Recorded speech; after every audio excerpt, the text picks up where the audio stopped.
તો આ તરફ રાજ્યસભામાં રાજનાથ સિંહ સંબોધન કરી રહ્યા છે, સીધા જઈશું ત્યાં। इस पर बुरा असर पड़ता है, इससे चीन भी अच्छी तरह अवगत है। कई हाई लेवल ज्वाइंट स्टेटमेंट में भी यह जिक्र किया गया है कि एलएसी तथा सीमाओं पर पीस एंड ट्रैंक्विलिटी कायम रखना बाइलेटरल रिलेशन के लिए यह अत्यंत आवश्यक है। सभापति महोदय, पिछले वर्ष से चीन के द्वारा उठाए गए कदमों के कारण पीस एंड ट्रैंक्विलिटी पर प्रतिकूल असर पड़ा है। इसके फलस्वरूप चीन और भारत के संबंधों पर भी प्रभाव पड़ा है।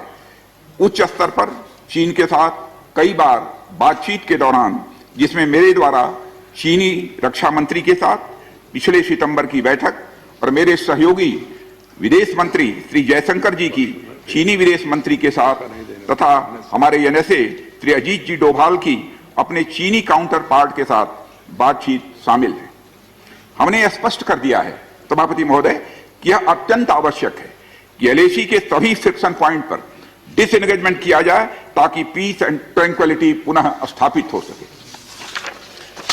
सभापति महोदय, पिछले वर्ष मैंने इस सदन को अवगत कराया था कि एलएसी के आसपास ईस्टर्न लद्दाख में कई फ्रिक्शन एरियाज बन गए हैं।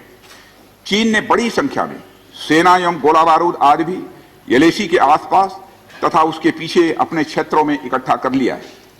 हमारे सशस्त्र सेनाओं द्वारा भी भारत की सुरक्षा की दृष्टि से एडिक्वेट तथा इफेक्टिव काउंटर डिप्लॉयमेंट भी किए गए हैं।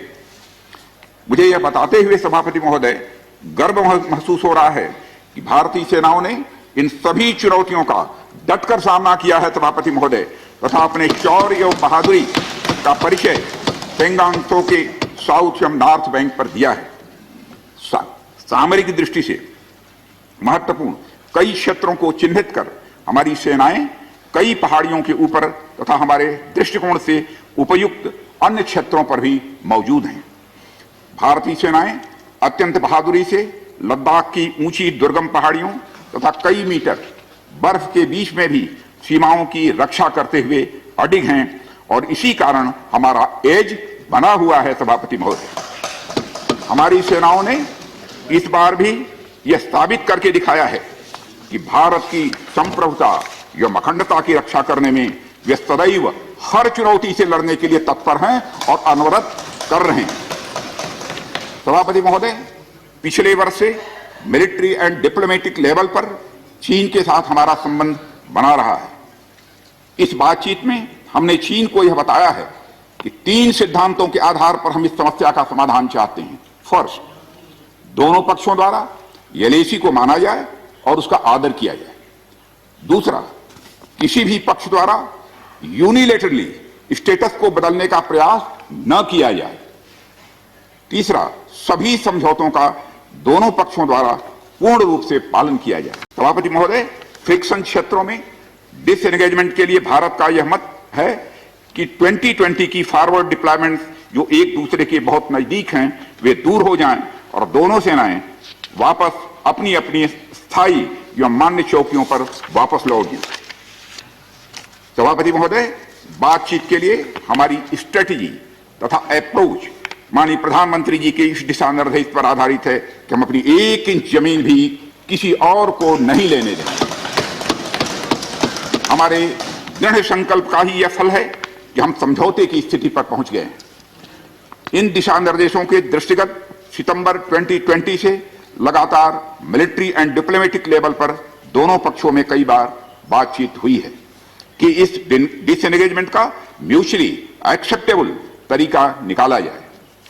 अभी तक सीनियर कमांडर्स के स्तर पर 9 राउंड्स की बातचीत हो चुकी है। राजनयिक स्तर पर भी WMCC यानी working mechanism for consultation and coordination of India China border affair के तहत भी बैठकें होती रही हैं। सभापति महोदय, मुझे सदन को यह बताते हुए खुशी हो रही है कि हमारे इस अप्रोच तथा सस्टेन्ड टॉक्स के फलस्वरूप चीन के साथ पेंगोंग लेक के नॉर्थ एवं साउथ बैंक पर डिसएंगेजमेंट का समझौता हो गया है। और इस बात पर भी सभापति महोदय इस बात पर भी सहमत हो गई है कि पेंगोंग लेक से पूर्व पैंगोंग लेक से पूर्ण डिसएंगेजमेंट के 48 आवर्स के अंदर सीनियर कमांडर स्तर की बातचीत हो तथा बाकी बचे हुए मुद्दों पर भी हल निकाला जाए। सभापति महोदय, पैंगोंग लेक एरिया में चीन के साथ डिसएंगेजमेंट का जो समझौता हुआ है उसके अनुसार दोनों पक्ष फॉरवर्ड डिप्लॉयमेंट को phased, coordinated and verified manner में हटाएंगे।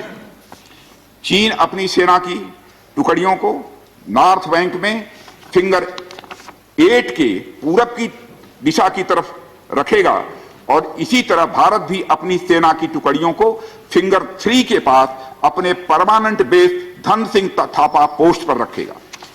इसी तरह की कार्रवाई साउथ बैंक एरिया में भी दोनों पक्षों द्वारा की जाएगी। ये कदम आपसी समझौते के तहत बढ़ाए जाएंगे तथा जो भी निर्माण आदि दोनों पक्षों द्वारा अप्रैल 2020 से नॉर्थ एंड साउथ बैंक पर किया गया है उन्हें हटा दिया जाएगा और पुरानी स्थिति कायम कर दी जाएगी। सभापति महोदय, यह भी तय हुआ है कि दोनों पक्ष नॉर्थ बैंक पर अपनी सेना की गतिविधियां जिसमें परंपरागत स्थानों की पेट्रोलिंग भी सम्मिलित है को अस्थायी रूप से स्थगित रखेंगे। पेट्रोलिंग तभी शुरू की जाएगी जब सेना एवं राजनयिक स्तर पर यानी डिप्लोमेटिक लेवल पर आगे बातचीत करके समझौता बनेगा। इस समझौते पर कार्रवाई कल से नॉर्थ एंड साउथ बैंक पर प्रारंभ हो गई है। यह उम्मीद है इसके द्वारा पिछले साल के गतिरोध से पहले जैसी स्थिति बहाल हो जाएगी। सभापति महोदय, मैं इस सदन को आश्वस्त करना चाहता हूं कि इस बातचीत में हमने कुछ भी खोया नहीं है। सभापति महोदय, सदन को यह भी जानकारी देना चाहता हूं अभी भी एलएसी पर डिप्लॉयमेंट तथा पेट्रोलिंग के बारे में कुछ आउटस्टैंडिंग इश्यूज बचे हुए हैं। इन पर हमारा ध्यान आगे की बातचीत में रहेगा। दोनों पक्ष इस बात पर सहमत हैं कि बाइलेटरल एग्रीमेंट्स तथा प्रोटोकॉल के तहत पूर्ण डिसएंगेजमेंट जल्द से जल्द कर लिया जाए। अब तक की बातचीत के बाद चीन भी देश की संप्रभुता की रक्षा के हमारे संकल्प से पूरी तरह और अच्छी तरह अवगत है। हमारी यह भी अपेक्षा है कि चीन द्वारा हमारे साथ मिलकर बचे हुए मुद्दों को हल करने का पूरी गंभीरता के साथ प्रयास किया जाएगा। सभापति महोदय, मैं इस सदन से आग्रह करना चाहता हूं कि मेरे साथ संपूर्ण सदन हमारी आर्म्ड फोर्सेस की इस विषम एवं भीषण बर्फबारी की परिस्थितियों में भी शौर्य और वीरता के प्रदर्शन की भूरी भूरी प्रशंसा करे। और सभापति महोदय, मैं ये कहना चाहता हूं कि जिन शहीदों के शौर्य और पराक्रम की नींव पर यह डिसएंगेजमेंट आधारित है उन्हें देश सदैव याद रखेगा। सभापति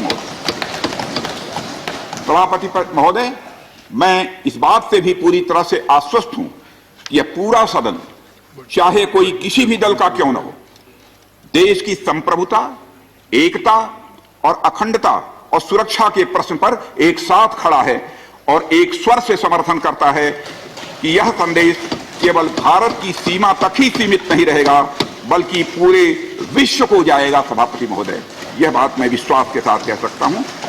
धन्यवाद सभापति महोदय। जय हिंद। धन्यवाद। Thank you defence minister.